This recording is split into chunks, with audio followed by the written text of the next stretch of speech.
his doorstep, but right now he's one of the lucky ones. This disease can be carried on shoes or on clothes, so we don't want to take those risks. So we can't go in? No, we can't go in at all.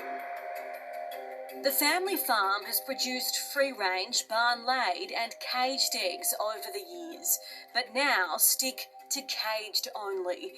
And in a bird flu outbreak, Brian says it's the safest place for his chooks.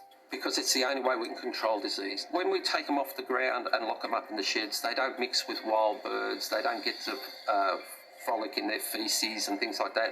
It's suspected more than 1 million birds will be culled in Australia to help stop the spread. That means egg prices could rise as egg supply falls.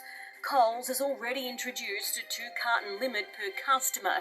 If the supermarkets don't It comes from China, this disease. We can thank China for this. From his farm, Brian sells direct to the public.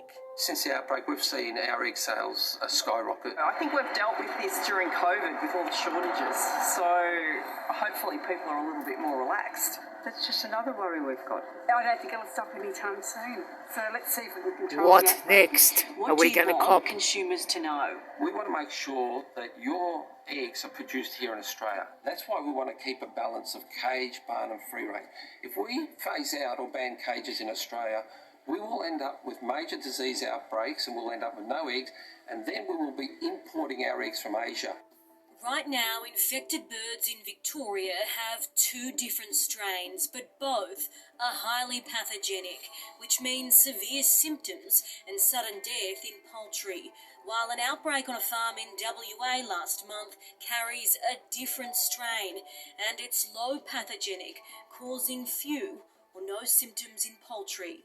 The types of flu that have been detected in the farms in Victoria and Western Australia are not the types of flu that cause human disease. Professor of Microbiology Enzo Palobo from Swinburne University of Technology.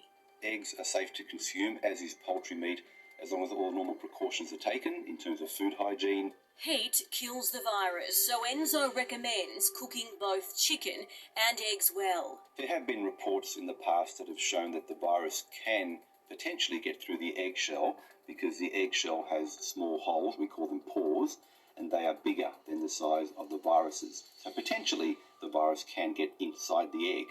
But that's only been shown in laboratory studies. There's been no evidence of that happening in the real world. But after decades studying infectious diseases, Enzo's more concerned about the future potential of another pandemic.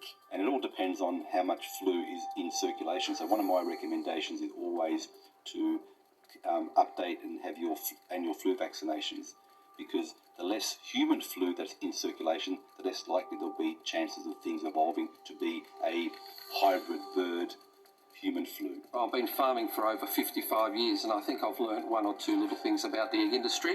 So someone with 10 chooks is going to have a low risk of getting a disease compared to someone with 10,000 or someone with 100,000. It's a numbers game.